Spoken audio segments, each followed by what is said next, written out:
یوصیکم فی اولادکم، اللہ تعالیٰ وصیت کرتا ہے تمہیں اولاد کے معاملے میں قانون وراثت کے اعتبار سے، للذکر مثل حظ الانثیین، ہر مرد لڑکے کے لیے 2 حصے ہیں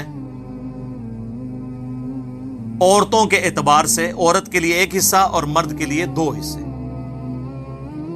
2 عورتوں کے برابر 1 مرد کا حصہ ہوگا۔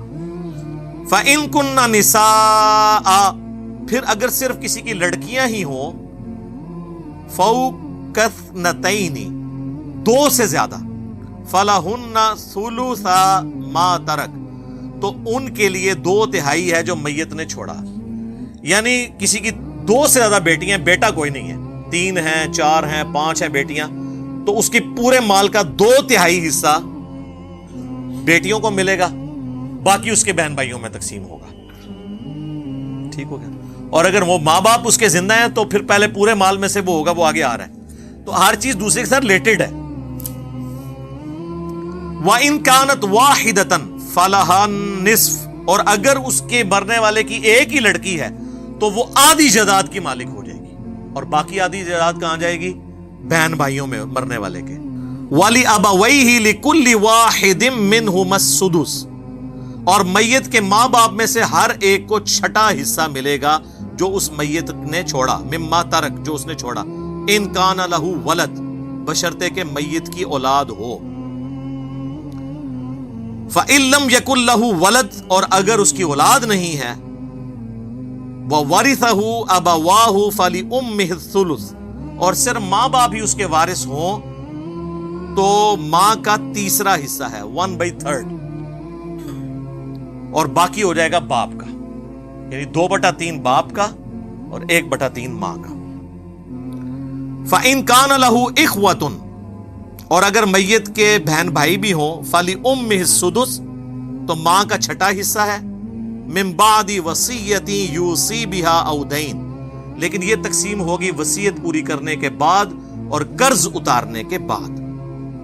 آباؤکم وابناؤکم، تمہارے باپ اور تمہاری اولادیں یا بیٹے، لا تدرون ایہم اقرب لکم نفعا، تمہیں نہیں معلوم کہ نفع کے اعتبار سے کون تمہارے زیادہ قریب ہے، یعنی کس کو تمہارے اعتبار سے زیادہ مال ملنا چاہیے، یہ تمہارا کام نہیں ہے، یہ اللہ نے ڈیسائیڈ کرنا ہے۔ فریضۃ من اللہ، یہ اللہ کے مقرر کیے ہوئے حصے ہیں۔ ان اللہ کان علیما حکیما، بے شک اللہ تعالی علم والا ہے اور حکمت والا ہے، اس کا علم بھی سب پہ حاوی ہے اور حکمت کے ساتھ وہ فیصلے کرتا ہے۔ وَلَكُمْ نِصْفُ مَا تَرَكَ أَزْوَاجُكُمْ، اور تمہارے لیے آدھا مال ہوگا جو تمہاری بیویاں چھوڑ کے مر جائیں، إِن لَمْ يَكُن لَهُنَّ وَلَدٌ، اگر تمہاری اولاد نہیں ہے تو پھر آدھی جائیداد خامن کو مل جائے گی۔ فَإِن كَانَ لَهُنَّ وَلَدٌ، اور اگر اولاد ہو، فَلَكُمُ الرُّبُعُ مِمَّا تَرَكْنَ مِن بَعْدِ وَصِيَّةٍ يُوصِينَ بِهَا أَوْ دَيْنٍ، تو پھر 1/4 ملے گا، یعنی وہ اس کا آدھا ہو جائے گا، کیونکہ باقی تو اولاد کو بھی تو دینا ہے نا۔ اس کے بعد جو کہ چھوڑ جائیں، وہ ترکہ کی جو وصیت ہے اس کو پورا کرنے کے بعد، اور ادھار جو ہے اس کو اتارنے کے بعد، وصیت اور ادھار کے بعد۔ وَلَهُنَّ الرُّبُعُ مِمَّا تَرَكْتُمْ إِن لَّمْ يَكُن لَّكُمْ وَلَدٌ، اور اگر تمہاری اولاد نہیں ہے اور تم مر گئے ہو تو اب تمہاری بیوی کو 1/4 ملے گا، ویسے تو 1/8 ملتا ہے، اس کیس میں 1/4۔ فَإِن كَانَ لَكُمْ وَلَدٌ، اور اگر اولاد ہو، فَلَهُنَّ الثُّمُنُ، تو پھر بیویوں کو 8واں حصہ ہے، مِمَّا تَرَكْتُم مِّن بَعْدِ وَصِيَّةٍ تُوصُونَ بِهَا أَوْ دَيْنٍ، لیکن یہ پھر وصیت پوری کرنے کے بعد اور قرض اتارنے کے بعد ہوگا۔ وَإِن كَانَ رَجُلٌ يُورَثُ كَلَالَةً، اور اب اگر کوئی مرد ایسا ہے جو کلالہ ہے یا کوئی عورت کلالہ ہے، کلالہ اسے کہتے ہیں کہ جس کے نہ اولاد ہو نہ ماں باپ ہو، تو اب اس کو کہلایا جاتا ہے کلالہ۔ اب ظاہر ہے اس کے لیے پھر ایک ڈیفرنٹ احکام آئیں گے۔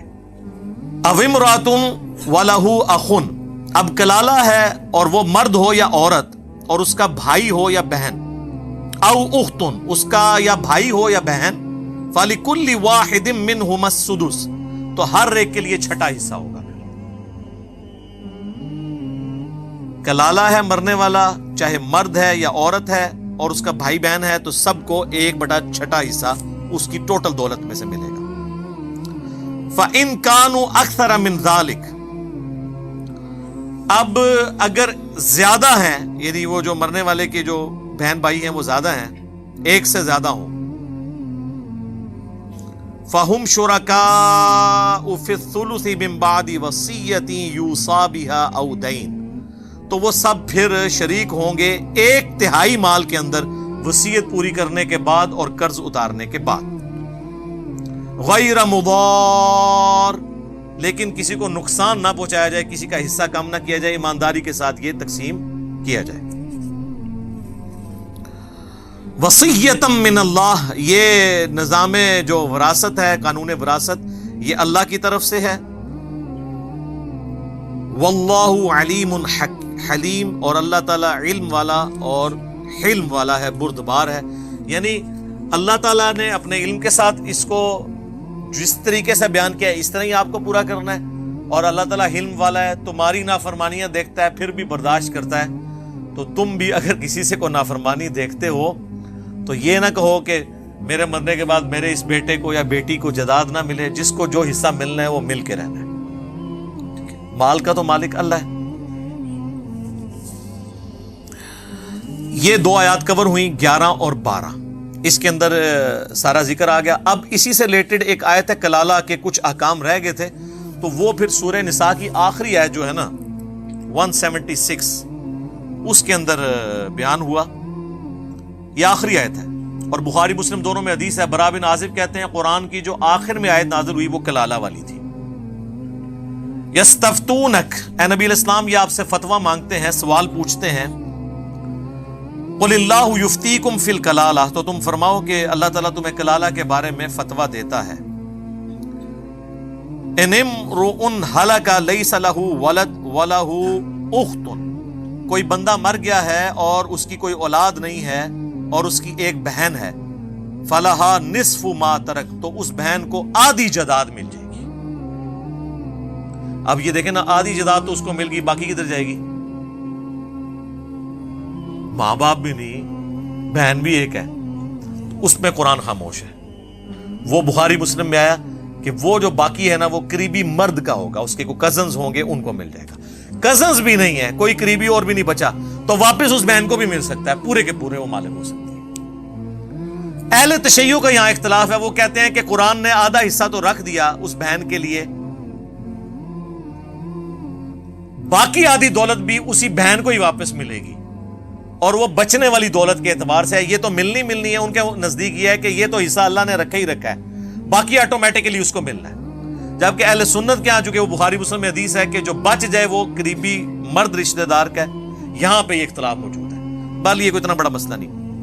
وَهُوَ يَرِثُهَا إِن لَّمْ يَكُن لَّهَا وَلَدٌ، اور وہ وارث ہوگا اگر کوئی اولاد نہ ہوئی اس کی، یعنی مرنے والی اگر عورت ہے تو اس کے سارا مال اس کے بھائی کو مل جائے گا. عورت کے کیس میں سارا مال، کلالہ اگر عورت کوئی مری ہے جس کے ماں باپ اور اولاد نہیں ہے تو بھائی 100% وارث ہوگا.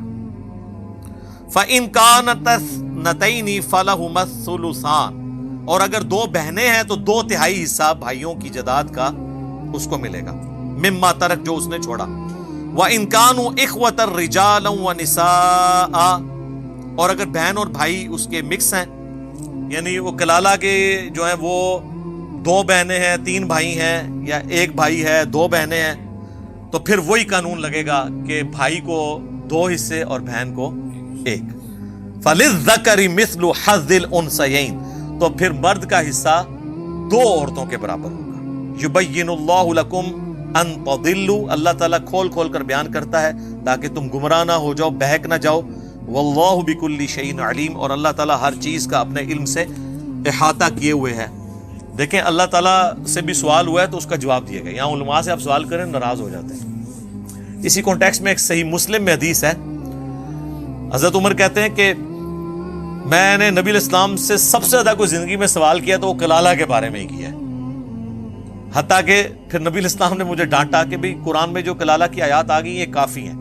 اب اگر بہت زیادہ باریکیوں کو بیان کیا جائے نا پھر بیچ میں جو کہیں پہ دوسروں کے لیے حصہ بننا ہے نا وہ بھی ختم ہو جائے گا.